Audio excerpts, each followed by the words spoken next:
우리 한 목소리로 같이 읽을까요? 준비되셨나요? 다 찾으셨나요? 네, 혹시 못 찾으시면 앞에 켜 있죠? 나오죠? 네. 모니터를 안 켜가지고 저는 안 보여서 우리 한 목소리 같이 있습니다. 시작. 내 부모를 공경하라. 그리하면 내 하나님 여호와가 내게 준 땅에서 내 생명이 길리라. 아멘. 오늘 말씀은 부모를 공경하라 하는 말입니다. 어떤 아이가 막 집에 와서 엄마한테 막 엄마를 때리고 발로 차고 막 그러더래요. 그래서 너 왜 그러냐 갑자기 그랬더니 오늘 교회에서 말씀을 배웠는데 내 부모를 공격하라 그랬대. 예, 정신을 차리고 있는지 안 차리고 있는지 제가 다 정신을 차리고 계시군요. 예, 내 부모를 공격하는 게 아니라 공경하는 겁니다. 네, 발음이 비슷해서 또 이렇게 착각할까봐. 자, 부모를 공경한다고 하는 말에 여러 가지 이유가 있고 또 한편으로는 이제 오해가 있는 경우도 있습니다.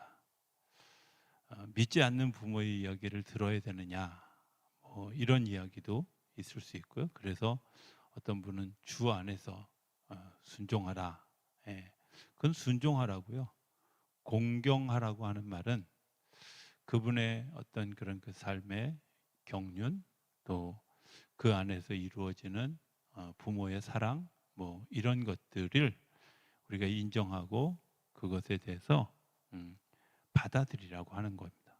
그러니까 순종하라는 말과 공경하라는 말이 다른 말이라. 그러니까 같은 의미지만 좀 더 다른 의미. 그래서 한 4가지 정도로 우리 이 공경한다고 하는 의미가 뭘까 하는 것에 대한 이야기를 좀 같이 나눠보기를 원합니다. 첫 번째는 이게 복종 또 혹은 종속 이런 형식적인 원리가 아니라 앞선 세대의 생활 경험을 존중하라는 겁니다.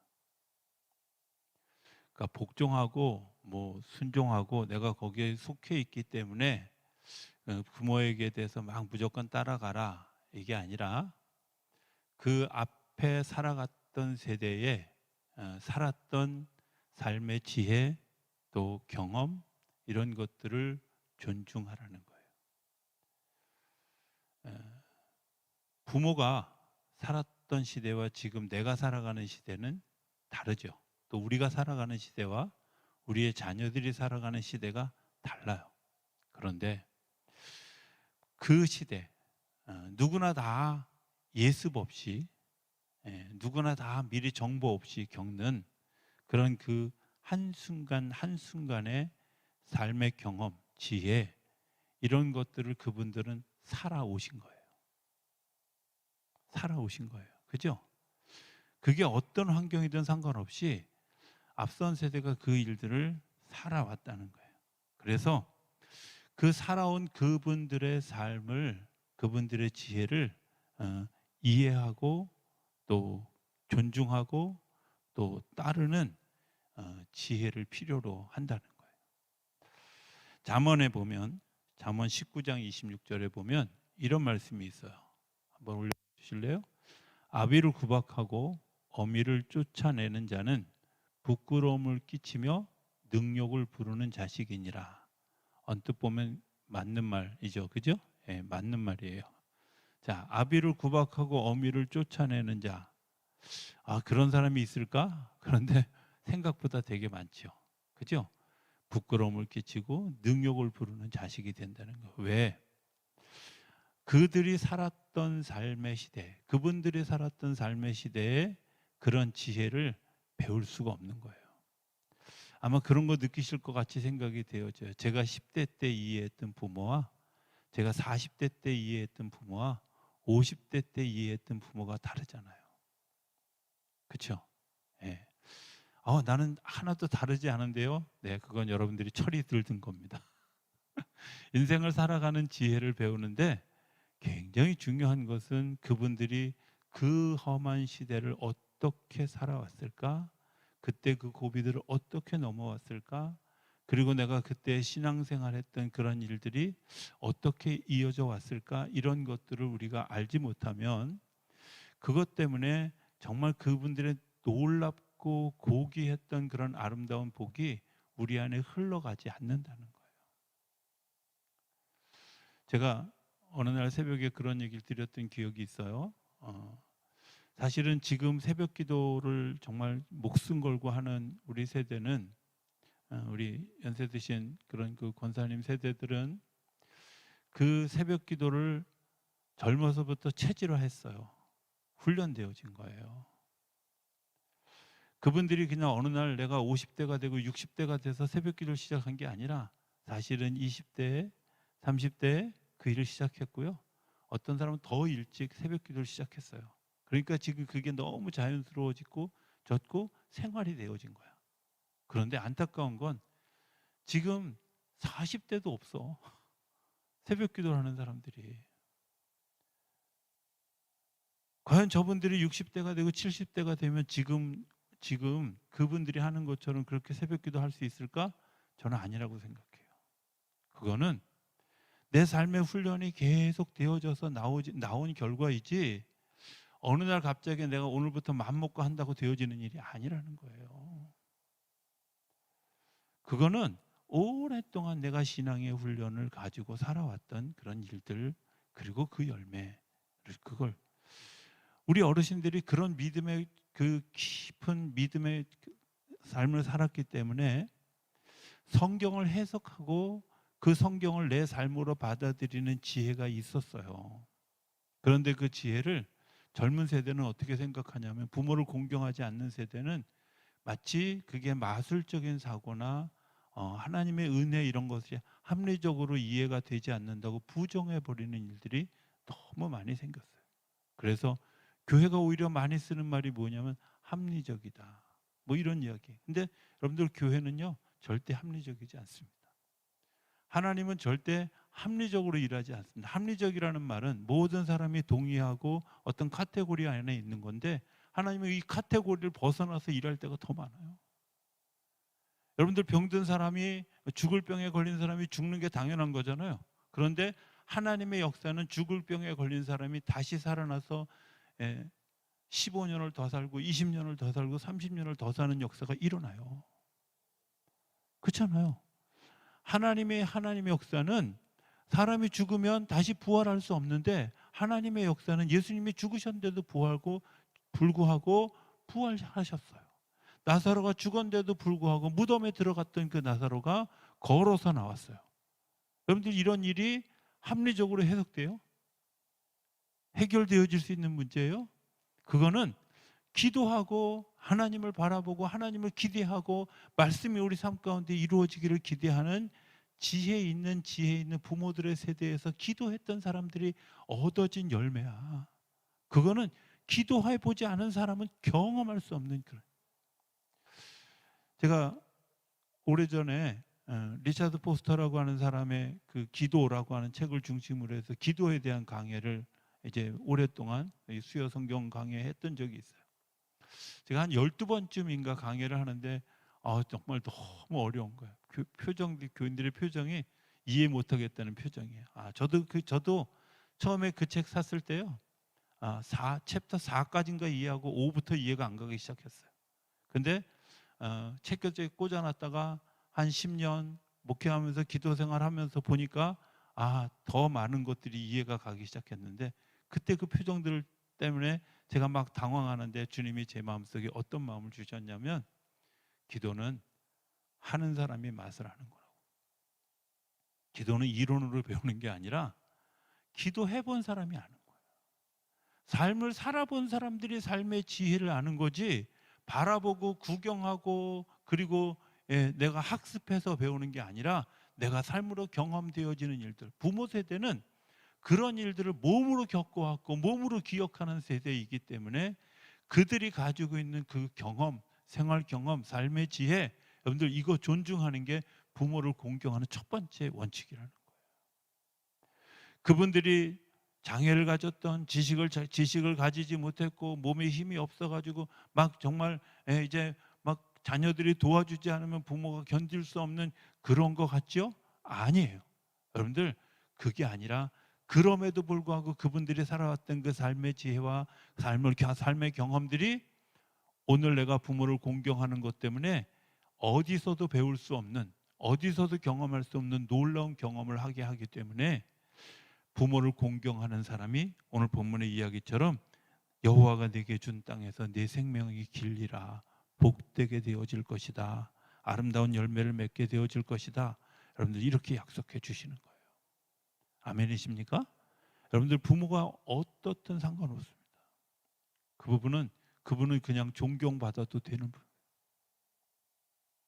여러분들의 부모가 어떻든, 제가 뭐 우리 어머니 아버님 막 그렇게 얘기하지만 저는 우리 어머니 아버님의 그 삶에 대해서 인정해요. 그분들이 그렇게 살아갈 수밖에 없었던 그런 모습을 가지고 살았던 삶의 배경들을 이해해요. 왜? 그땐 그게 아니었으면 안 되는 세대였어. 그리고 그게 가장 좋다고 생각하고 자녀가 그런 삶을 살아가기를 기대하는, 사랑하는 마음들이 그 안에 있었잖아요. 그죠? 자, 두 번째, 이 계명과 뒤에 나오는 계명들, 살인하지 말라, 뭐 거짓말하지 말라, 이런 계명들은 처벌되는 잘못들을 막기 위한 거예요. 좀 말이 어려운가요? 네. 율법은 이걸 잘못하면 너 어떤 벌을 받아, 어떤 벌에 처해질 거야, 이런 게 없어요. 살인하지 말라, 도적질하지 말라, 내 부모를 공경하라, 이웃에게 거짓 증거하지 마라. 법률은 뭐냐면, 법률은 살인하지 말라, 살인하면 너는 최하 징역 20년과 최대 사형에 처해질 것이다. 이게 법률이고요. 율법은 법률 앞에서 이런 것들을 하지 말라고 얘기한 거예요. 자, 잠언에 보면, 잠언 21장 15절에 보면 이렇게 얘기합니다. 이게 21장 15절이 맞나요? 네, 죄송합니다. 제가 잘못 찾았나 봐요. 제가 그냥 거기 잠언 21장 15절 제가 찾은 것에는 자기 아버지나 어머니를 치는 자는 반드시 죽일지니라. 17절은 자기 아버지나 어머니를 저주하는 자는 반드시 죽일지니라. 이게 법률이에요.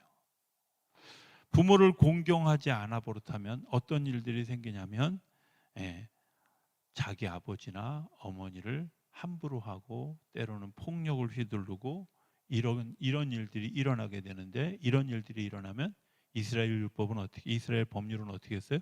죽여요. 그러니까 우리가 율법을, 주님께서 우리에게 말씀하신 것은 그 율법을 지키지 않은 사람은 뒤에 따라오는 처벌이 있다는 사실을 기억하라는 거예요. 내가 그 율법을 지키지 않은 것 때문에 언젠가 범죄자가 되어질 수 있고 영원한 형벌에 처할 수밖에 없다는 사실을 기억하고 그 율법을 잘 지키라고 이야기하는 거예요. 율법에는 네가 이걸 잘못하면 이렇게 되어진다라는 게 없어요. 그런데 내가 그 율법을 인정하지 않고 그 율법에 대해서 정말 귀를 기울여 듣지 않으면, 그리고 마음을 기울여서 듣지 않으면 어떤 일들이 일어나느냐? 나중에 내가 처벌을 받는 대상이 되어진. 그래서 율법은 커다란 카테고리가 되는 거예요. 커다란 나를 보호하는 줄이 되어지는 거죠. 나를 보호하는 커다란 울타리가 되어지는. 저는 율법을 보면서 늘 생각하는 것이 있는데, 십계명은 하나님이 우리를 사랑하시는 것을 보여주는 일이에요. 내 부모를 공경하라. 그것이 어렸을 때에는 부모를 공경하는 일이 되게 어렵다고 느껴지지만, 이제 여러분들이 어버이가 됐잖아요. 여러분들의 입장에서 내 부모를 공경하라 이렇게 얘기하는 건, 내가 정말 힘이 없고 때로는 이제 기력이 다해졌을 때 그 자녀들을 통해서 하나님의 보호하심, 하나님의 사랑하심을 경험할 수 있게 하는 거죠. 그죠? 사실은 사람이 세워지는데 진짜 중요한 건 부모들의 사랑이죠. 예, 오늘 어떤 분과 이런 이야기를 하게 되어졌어요. 그분이 이제 뭐 아마 신앙생활을 좀 하시다가 쉬고 이제 그런 마음을 가져. 이제 옆에서 권유하니까 자기는 믿음이 없어서 싫다고 이렇게. 그렇죠. 저 이해합니다. 교회 와서 예배 드리는 거 처음에 뭐 한 3년, 한 5년 정도는 진짜 믿음이 생기지 않죠. 특별한 경우가 아니면 괜히 허튼 짓 하는 것 같고 예배 드리는 게 공연불 같고. 그런데 중요한 건 그런 일들이 우리 안에 준비되어졌을 때 어느 날 내게 다가온 성령의 놀라운 역사가 우리 안에 임하여지면 내가 그동안 들었던 이야기, 내가 불렀던 찬송, 내가 드렸던 기도, 이런 것들이 내 삶에서 폭발적으로 확 열려요. 그러니까 의미 없는 시간이 아니야. 그게 의미 없는 시간이 아니라 하나님이 사전에 정지 작업을 하는 시간이에요. 우리가 어머니로부터 젖을 먹고 뭐 우유를 먹고 음식을 먹고 이게 별반 의미 없는 것 같잖아요. 그러니까 애들이 막 음식 먹기도 막 거부하고 막 어떤 때는 욕심껏 먹기도 하고, 어떤 애들은 우리 막내 동생 같은 경우는 밥 먹기 싫으니까 밥을 입에 물고 막 반항하는 그런 일들도 했어요. 자, 이게 별로 의미 없는 것 같아. 그런데 그것을 꼬박꼬박 하루 세 끼 잘 먹은 사람들은 건강한 몸을 가지잖아요. 그죠? 건강한 정신, 건강한 육신을 가지고 건강한 영적 생활을 가지는 건 뭐예요? 내가 신앙생활을 그렇게 하라고 했을 때 그냥 따라가는 거야.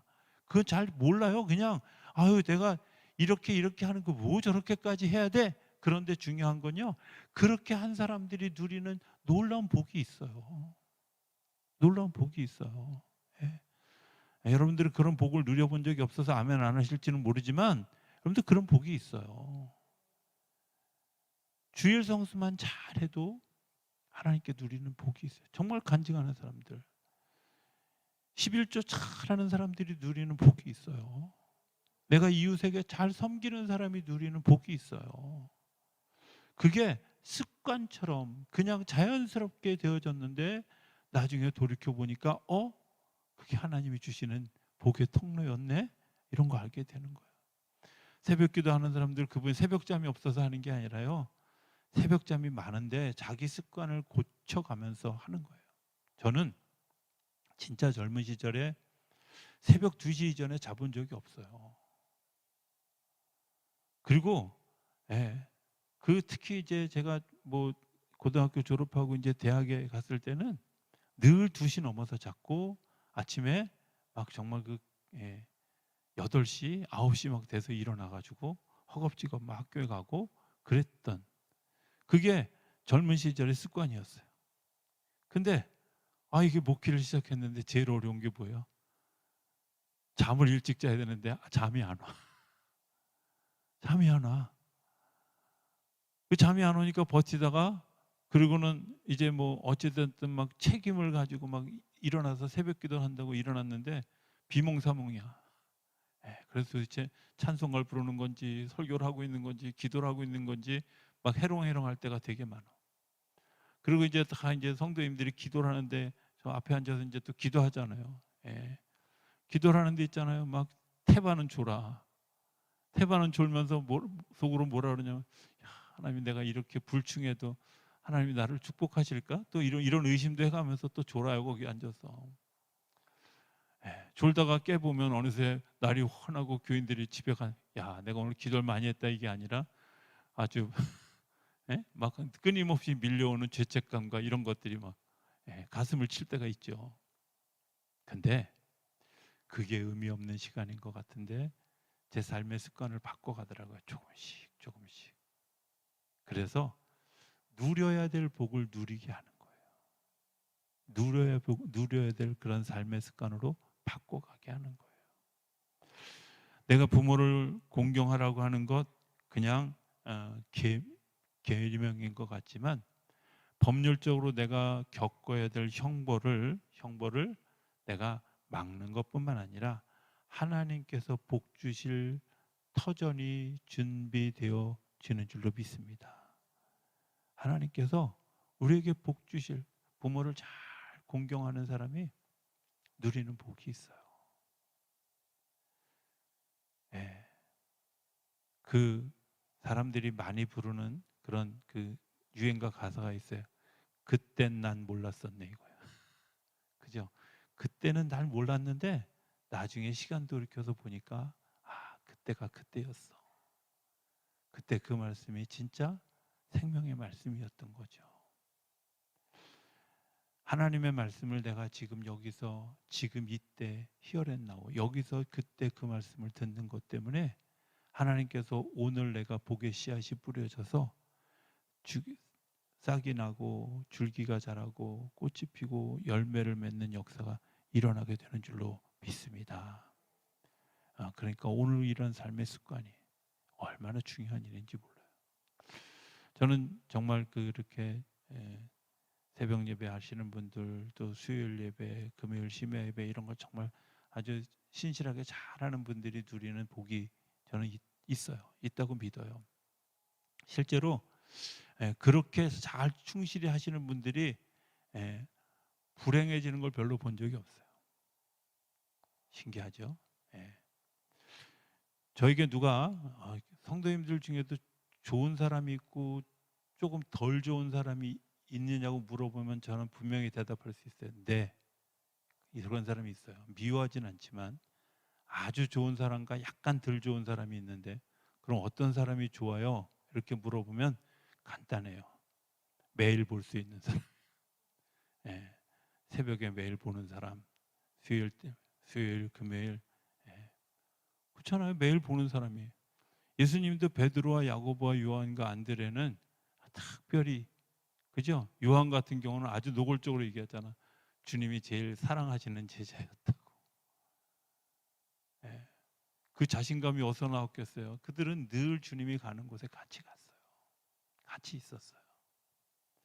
그들이 누리는 복은 사도행전 시대에 보면 베드로와 야고보와 요한과 안드레를 통해서 역사하셨던 그 놀라운 일들이 다른 제자들보다 훨씬 크고 영향력도 있고 놀랍다는 사실을 알게 돼요. 오늘 내가 씨앗을 심는 마음으로 이 율법에 순종하는 것 때문에 하나님께서 주시는 또 다른 은혜가 우리 가운데 새겨지게 되는 줄로 믿습니다.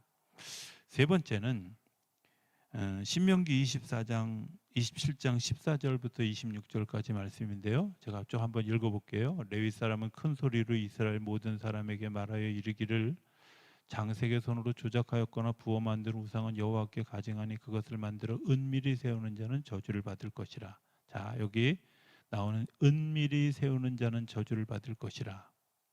자, 그거 일단 기억하시고요. 그 다음에 넘어가서 16절 그의 부모를 경혈히 여기는 자는 저주를 받을 것이라 할 것이요 모든 백성은 아멘 할지니라. 17절 그의 이웃의 경계표로 옮기는 자는 저주를 받을 것이라 할 것이요 모든 백성은 아멘 할지니라. 자, 이어지는 얘기 제가 조금만 지나갈게요. 아까 제가 은밀히 가정에서 일어나는 일은 밖에서 잘 몰라요.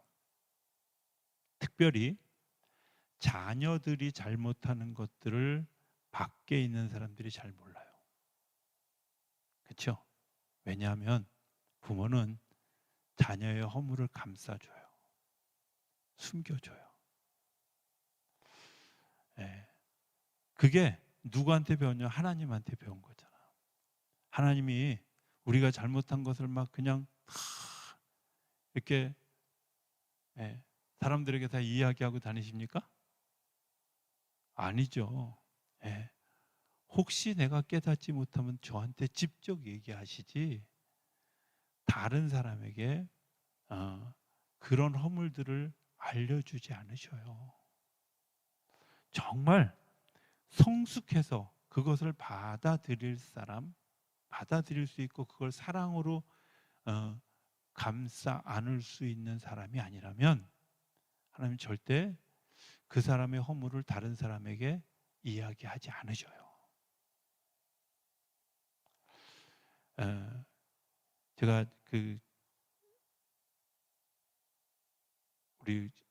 저희 아내랑 이제 처음 막 사귀는데 저희 아내가 뭐라고 얘기하냐면 당신 고향 교회에 그 당시엔 권사님이셨는데 나중에 목사님이 되셨어요.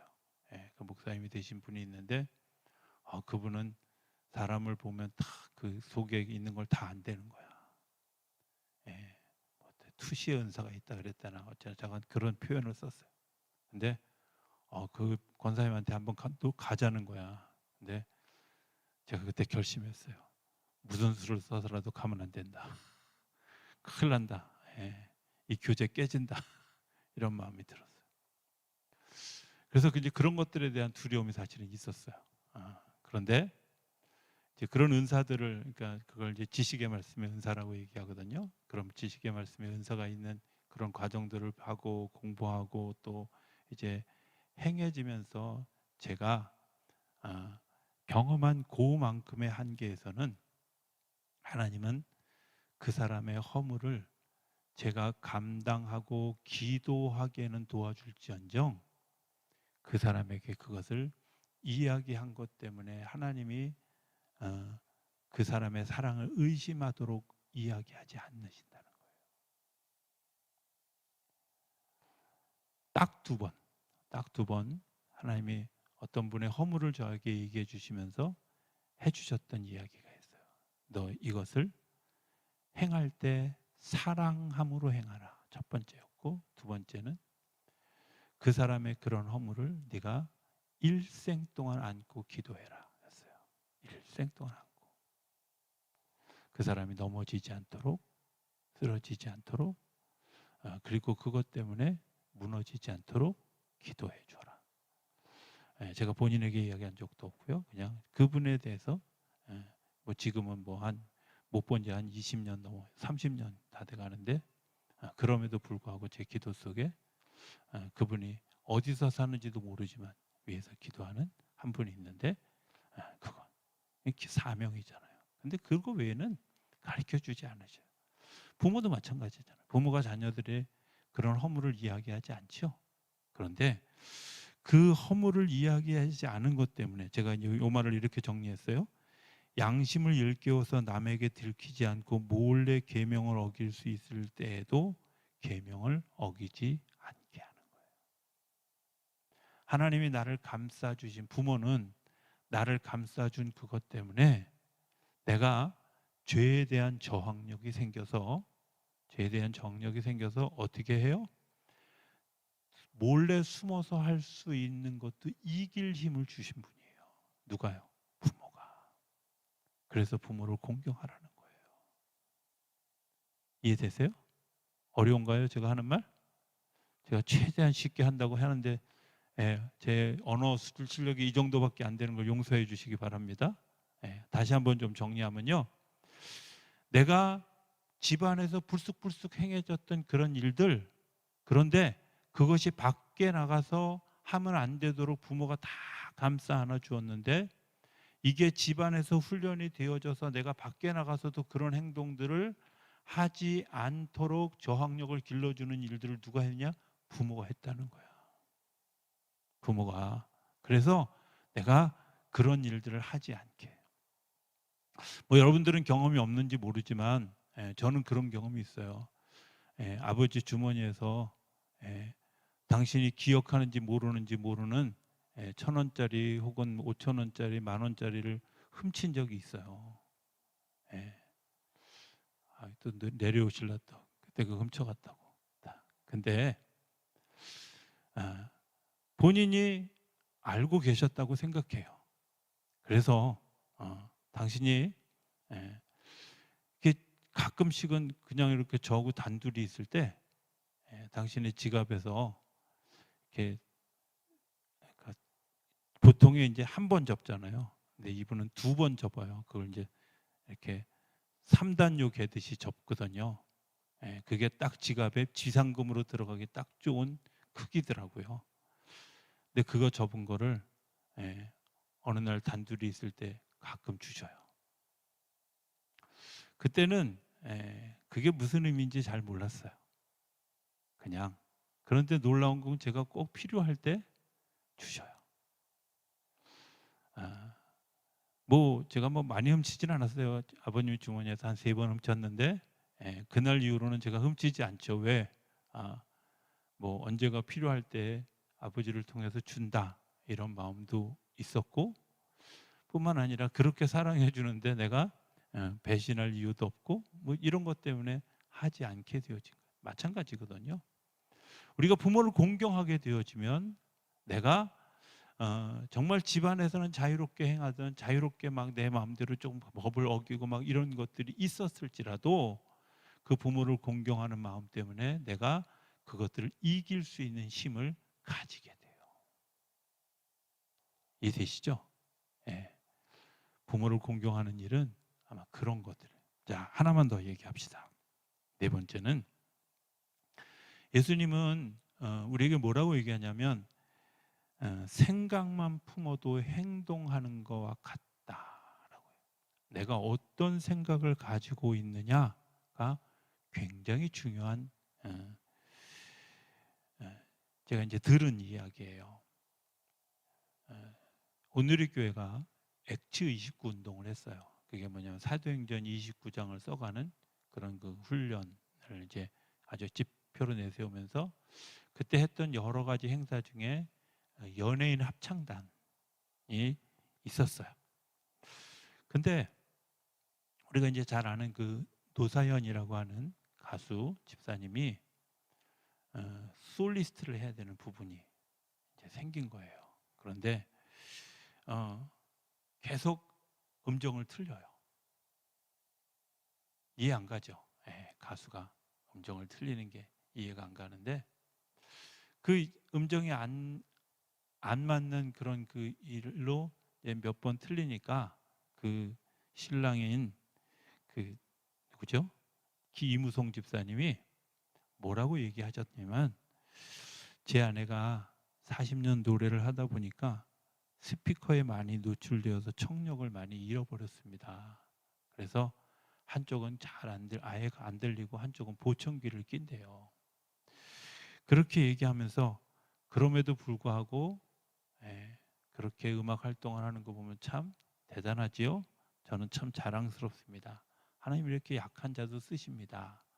이렇게 이야기하고, 다시 솔리스트를 시작할 때, 다시 이제 솔로 부분이 나올 때, 그 이무성 집사님이 노사연 집사님 바로 옆에 가서 큰 소리로 첫음을 잡아주는 일을 같이 한 거예요. 근데 너무 자연스러운 거예요. 아, 저 사람의 약함을 내가 알고 있는데, 저 사람의 약함을 약함으로 드러내는 게 아니라 그 약함을 내가 도와주겠다고 하는 자연스러운 삶의 모습이 그들 부부에게서 일어나는 일들을, 하나님은 우리가 의도적으로 뭘 하는 게 아니라 내가 삶을 살아가면서 생각하고 생각한 대로 행동한 것이 우리의 삶을 바꾸는 일들. 부모를 공경하는 사람은요, 내 삶에 그냥 생각나는 대로 했는데 그게 자연스러운 부모의 효도가 되어지고 공경이 되어지는 거죠. 그러니까 내 생각이 바뀌어지고 내 마음이 바뀌어지는 거예요. 그래서 그 부모를 사랑하고 부모를 공경하는 그런 일들, 그래서 우리 생각을 정리하는 일이 굉장히 중요하거든요. 내가 정말 부모를 사랑하고 있는가, 공경하고 있는가, 귀하게 여기고 있는가? 여러분들이 이게 그냥 행동 속에서 너무 쉽게 나타나는 거잖아요. 자연스럽게. 가끔은요, 저는 가끔 이런 생각도 해봐요. 예전에는 우리 사실은 그 교회에서 그런 훈련을 되게 많이, 또 목사님들이 많이 설교하셨어요. 그 목회자를 잘 섬기는 이야기에 대한, 그죠? 그리고 그런 것들을 정말 행동으로 잘 하시. 우리 장모님 같은 경우가 이제 그런 분들이신데요. 그분은 정말 첫 것이 생기면 가장 먼저 목사님 대접하고, 그 검은 봉다리에 이렇게 뭐 넣어서 갖다 드리고, 그런 세대였잖아요. 그런데 이제 그게 별거 아닌 것 같은 생각이 저희가 어렸을 때는 들었어요. 근데 중요한 건, 목회하는 입장에서 제가 이렇게 돌이켜보면 생각나는 사람이 어떤 사람들일까? 그 생각을 행동으로 옮겼던 그분들의 삶은 기억하게 돼요. 기억하게 돼요. 장례를 치르기 전에 제가 서울 남년에 있을 때 김정석 광림교회 김정석 목사님이 저희 어머님이 다니시던 교회가 첫 목회지였어요. 그러니까 저희 아내 이제 신학교 나오고 떨어져서 살 때 그 어머님이 한 7년 동안 그 김정석 목사님이 그 교회 담임자였어요. 뭐 늘 하시던 분이니까 그렇게 하셨겠죠. 또 하셨다고 본인도 얘기를. 제가 그 김정석 목사님에 대해서 굉장히 불편한 마음들이 있었어요. 되게 교만하다, 건방지다 뭐 이런 마음이 제가 있었어요. 가장 결정적인 게 어느 거였냐면 웨슬리 졸업식을 갔는데 한국 사람이 딱 5사람 있었거든요. 근데 6사람. 근데 자기네 교회 출신 부목사 4사람하고 인사하고 우리는 본척만척 하는 거야. 근데 제가 아니 자기랑 나랑 둘이 같이 서울 남년에서 같이 목회하고 더군다나 그때 뭐 감독 나온다는 소문이 있던 때였는데 저렇게 하고 좀 감독하겠어? 이런 마음이 있었어요. 솔직하게 제가. 그리고 제가 만났을 때 표현도 했어요. 그렇게 표현했어요. 제가 그런 부분 고치지 않으시면 당신 감독 못합니다. 뭐 이런 얘기를 아주 노골적으로 했어요. 했는데 그분이 이제 불편했겠죠. 근데 그 다음번에 생각해 보니까 이제 제가 어떤 조직을 이렇게 그 당시에 이제 이렇게 좀 이끌고 있는 사람이어서 그 일을 결정할 때 이제 한쪽을 좀 돕기로 하고 결정하고 그 대표가 돼서 다시 만났을 때 처음 그 얘기를 꺼냈어요. 사실은 제가 목사님 얘기를 많이 들었습니다. 어머님 통해서. 그랬더니 어머님 누구신데요? 그리고 성함만 딱 댔는데 아는 거예요. 그날 이후로 저를 한 번도 잊어버리지 않더라고. 뿐만 아니라 저희 어머니 돌아가셨을 때 대천인가를 가야 되는데 이렇게 돌아서 일부러 그 길을 돌아서 세종에 들렀다가 대천을 가는 여정을 가더라고요. 제가 굉장히 기억하는 사람이 어떤 사람일까? 하나님이 기억하시는 분들은 어떤? 하나님을 진정 사랑하는 사람, 부모를 진정 사랑하는 사람, 목회자를 진정 사랑하는 사람, 사람들에게 주신 하나님의 복이 저는 분명히 있다고 믿어요. 그런 열매가 있잖아. 여러분들 만약에 제가 목회하다가 또 다른 이제 이런 은혜의 일들이 이어지면 이 은혜의 일들이 이어졌을 때 그 자녀를 보는 제 시선이 어떤 시선이겠어요? 똑같죠. 더 귀하게 여기고 아름답게 여기고 축복하고 기도하지 않겠어요? 부모도 저는 마찬가지라고 생각해요. 여러분들이 생각하는 그 생각이 내가 부모를 공경하는지 공격하는지를 알게 되죠. 여러분들 마음속에 진짜 부모를 공경하는 마음이 있다면, 생각이 있다면 우리 행동도 당연히 그렇게 따라가게 되어질 것이고 하나님께서 주시는 복을 누리게 되어질 것이라고 저는 믿습니다. 오늘 본문은 이렇게 얘기합니다. 내 부모를 공경하라. 그리하면 내 하나님 여호와가 네게 준 땅에서 내 생명이 길리라. 여러분들 그런 하나님의 복을 누리는 그런 저와 여러분이 되어줄 수 있게 되기를 주의 이름으로 축복합니다.